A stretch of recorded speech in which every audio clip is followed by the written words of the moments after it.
सावित्रीबाई फुले मालिका 14 जून पासून बंद होणार आहे। मालिका बंद होत असल्याने अनेकांच्या संतप्त प्रतिक्रिया समोर आल्या आहेत।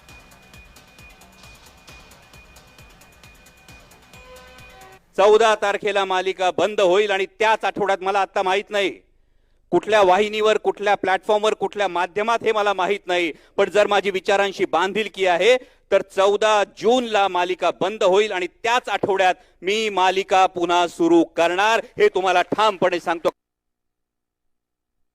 काही दिवसांपूर्वी माझ्या एका आत्याचं ऑपरेशन झाले, त्यांच्याशी संवाद साधत होतो। त्यांनी म्हणाले की आता चल मला मालिका बघायला जायचं। म्हणलं कुठली?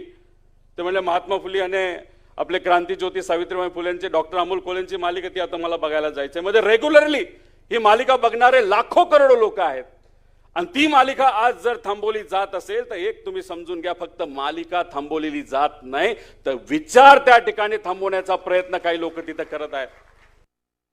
2014 सालापासून जेव्हापासून मोदी सरकार आलं त्याच्यापासून विचारांचे स्वातंत्र्य हिरावून घेण्याचं काम मोदी सरकार हे सातत्याने करत आले। साहेब, ह्या भूमिकेमध्ये रोहित मोठा माणूस आहे, माझ्या गरीब खानदानातर्फे मी 10 लाखाची देणगी जाहीर करतो। अमोल कोल्हे साहेब, तुम्ही एक संभाजी महाराज केला आणि महाराष्ट्राच्या असलेल्या तरुणांच्या गारुड केलं। तुम्ही खासदार झाला, आज ज्योतिबा फुले करताय। अख्खा ओबीसी समाज तुम्हाला या ठिकाणी उचलून धरू शकतो ज्योतिबा फुलेंच्या म्हणून ही मालिका बंद करण्याचा षडयंत्र करताय।